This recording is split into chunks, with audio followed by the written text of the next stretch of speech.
Job seekers, if you're using AI tools like Jobscan or Teal to boost your resume score before applying to a job, that's great. But don't make this huge mistake that will cost you interviews. My name is Sarah Camillo, and I'm a certified career coach and resume writer with 15 years of recruiting experience. Okay, here's the truth. These tools are extremely helpful when it comes to tailoring your resume to a job description and understanding keyword gaps.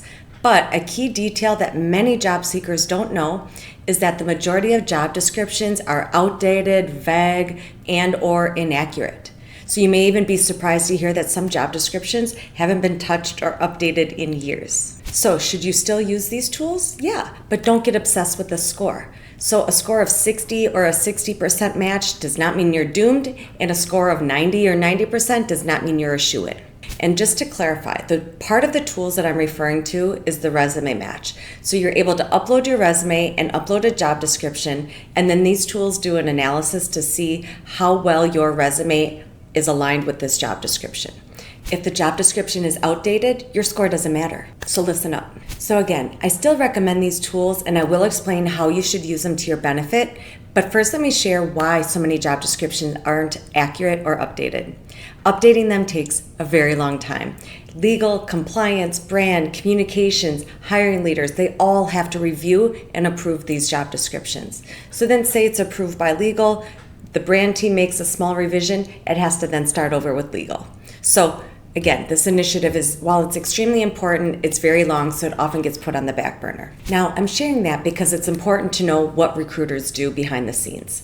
So what recruiters do is they're working with these old job descriptions. So before they post the job, they meet with the hiring manager and say, here's what we will be posting. What are some other keywords or key skills or qualifications that you want to see in some candidates for this role and for your team? So the recruiter takes those notes, and then they're updating it in the ATS, or in the Applicant Tracking System, on the back end. You as a candidate are not able to see those additional keywords or skills or strengths, and these notes still impact the ranking of you as a candidate in the job folder. So I'm sure you're thinking, what the hell? What am I supposed to do? How am I supposed to know what to add to my resume?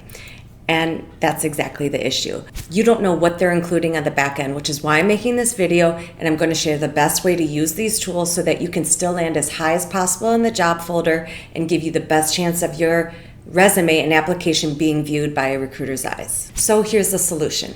Use these tools, use these AI tools. They're extremely valuable, but use them as a guide, not as the law. You can still match your core skills, the keywords that they recommend, any of the other recommendations that this analysis gives you. Go ahead and add these recommendations to your resume as long as they're accurate and you can speak to them.